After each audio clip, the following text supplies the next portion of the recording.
पुणे शहरात राहणाऱ्या दिव्यांगांच्या विविध प्रलंबित प्रश्नांसंदर्भात नुकतेच पुणे महानगरपालिकेसमोर धर्मेंद्र सातव पाटील यांच्या नेतृत्वाखाली प्रहार संघटनेच्या वतीनं भव्य आंदोलन करण्यात आलंय। दिव्यांगांसाठी घरकुल योजना, व्यवसायासाठी जागा, मालमत्ता करात सवलत, स्टॉल धारकांना संरक्षण तसेच दिव्यांग भवनची मागणी, जो रोजगार मेळावा घेण्यात यावा, या अशा विविध मागण्यांसंदर्भात आंदोलन करण्यात आलेलं होतं। आंदोलनाची दखल घेऊन महानगरपालिकेचे मुख्य आयुक्त नवल किशोर राम यांनी संघटनेच्या शिष्टमंडळांसोबत तातडीची बैठक घेतली आहे। या बैठकीस अतिरिक्त आयुक्त ओमप्रकाश दिवटे, उपायुक्त आशा राऊत, अतिक्रमण विभाग प्रमुख सोमनाथ बनकर, नागरवस्ती विभाग रामदास चव्हाण आणि इतर संबंधित अधिकारी उपस्थित होते। या प्रसंगी प्रहार संघटनेचे शहराध्यक्ष विष्णू गुंडाळ, महिला अध्यक्ष सुनंदा बामणे, संपर्क प्रमुख राजेंद्र जोगदंड, उपाध्यक्ष शिवाजी गायकवाड, अमोल शेरेकर, जिल्हा महिला अध्यक्ष सुप्रिया लोखंडे, अनिता कदम, सुभाष दिवेकर, नारायण नवले, भास्कर गवारे, त्याचप्रमाणे रंगनाथ बरकडे यांच्यासह मोठ्या संख्येने दिव्यांग बांधव उपस्थित होते। आज प्रहार दिव्यांग क्रांती संघटना पुणे शहराच्या वतीनं आपण महाराष्ट्र राज्याचे अध्यक्ष मान्य धर्मेंद्र सातव पाटील यांच्या नेतृत्वाखाली दिव्यांगांच्या विविध मागण्यासाठी आपण पुणे महानगरपालिकेच्या समोर तीव्र असं आंदोलन करत आहोत। पुणे महानगरपालिकेला आम्ही वारंवार निवेदन दिली, चर्चा केली, पत्रव्यवहार केला। या गोष्टीला 2 ते 3 वर्ष झाले। गेले 4 वर्ष पुणे महानगरपालिकेला कुठलाही लोकप्रतिनिधी नव्हता।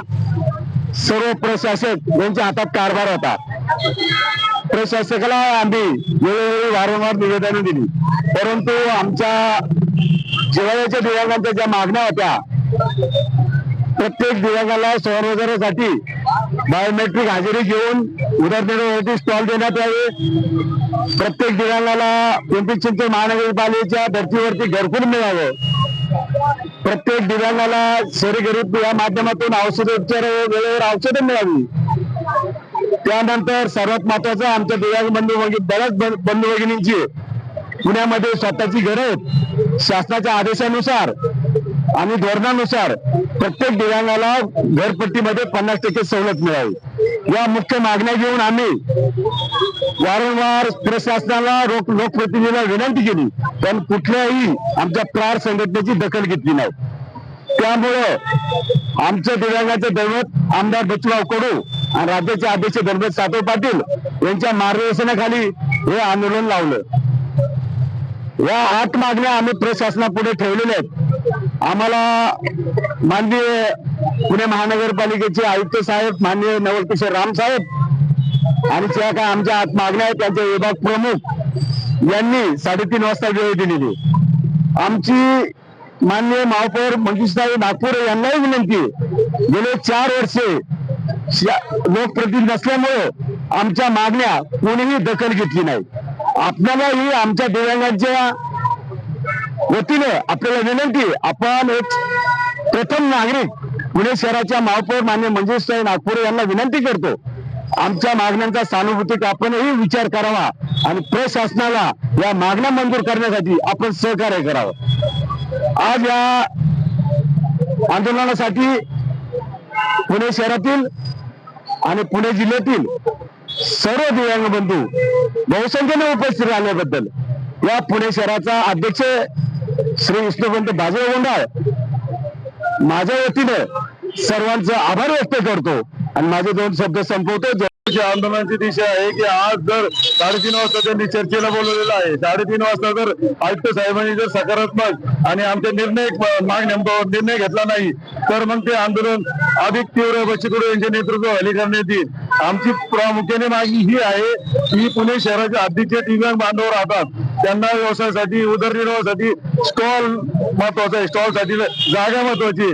खूप दिव्यांगांनी, बहुसंख्य दिव्यांगांनी स्टॉलसाठी अर्ज केलेले लायसन्ससाठी, परवान्यासाठी, परंतु 2-4 वर्ष झालं तरी अजूनही लोकांना स्टॉल लायसन परवाना दिला जात नाही आणि एवढे वर्ष दिव्यांग आपल्या कुटुंबाचा उदरनिर्वाहाचा प्रश्न गंभीर झाल्यामुळं तो विना परवाना व्यवसाय करत आहे आणि विना परवानाचा व्यवसाय जरी करत असला तरी पण अधिकृतपणे त्यांनी महानगरपालिके दप्तरी लेखी पत्राद्वारे मागणी केलेली, पण असं असताना त्याला अधिकृत लायसन न देता त्याचं ते दुकान आहे, व्यवसाय स्टॉल आहे, त्या अधिकारी विभागाने ते काढून त्याचा फार मोठा संकटवर होत आहे, त्याचा उदरनिर्वाहाचा प्रश्न गंभीर करत आहे. त्याचप्रमाणे घरकुलाचा विषय सुद्धा इथं फार मोठ्या प्रमाणात आहे. या शहरामध्ये वुमेन बेघर दिव्यांग भरपूर आहेत. त्यांना पिंपरी चिंचवड महानगरपालिकेने ज्याप्रमाणे तिथं दिव्यांगांसाठी घरकुल योजना राबून तिथं 100-150 दिव्यांगांना एकाच ठिकाणी घरकुलाची त्यांची व्यवस्था केलेली, त्याच पद्धतीने पुणे महानगरपालिकेने सुद्धा शहरातील गरजू दिव्यांगांना एकत्रित ठिकाणी एकाच ठिकाणी सगळ्या दिव्यांगांना अडथळा सुविधा शासनाच्या दिव्यांग कायद्यानुसार ज्या पद्धतीने इमारत असायला हवी अशा पद्धतीची बिल्डिंग इमारत बांधून दिव्यांगांना त्या बिल्डिंग मध्ये घरकुलाची व्यवस्था करण्यात यावी, अशा या 2 प्रमुख मागण्या आहेत. आणि त्याचप्रमाणे दिव्यांग भवन सुद्धा हा महानगरपालिकेत फार गरजेचं आहे. दिव्यांग भवन बांधलं तर त्या पुणे शहरातील दिव्यांगांनी ज्या आपल्या वस्तू काही बनवलेल्या असतील तर त्या तिथं ते विक्रीसाठी ठेवतील. त्याचप्रमाणे महानगरपालिकेच्या महाराष्ट्र शासनाच्या आणि केंद्र सरकारच्या ज्या ज्या योजना असतील त्या योजनांची माहिती त्या दिव्यांग भवनामध्ये महानगरपालिकेच्या माध्यमातून तिथं शहरातील दिव्यांगांना दिली जाईल. म्हणजे त्या दिव्यांग भवनातून दिव्यांगांना त्यांना शासनाच्या विविध योजनांची माहिती देणे, दिव्यांग कायद्याची माहिती देऊन त्या दिव्यांगांना समाजाच्या मुख्य प्रवाहात आणण्यासाठी मदत होईल, अशा पद्धतीने त्या महानगरपालिकेने करावं अशी आमची मागणी आहे. नवनवीन घडामोडी पाहण्यासाठी स्टार महाराष्ट्र न्यूजला सबस्क्राईब करा आणि ताज्या बातम्यांचे अपडेट मिळवण्यासाठी बेल आयकॉनला प्रेस करा आणि परिपूर्ण बातमी बरोबर रहा, इतरांपेक्षा एक पाऊल पुढे.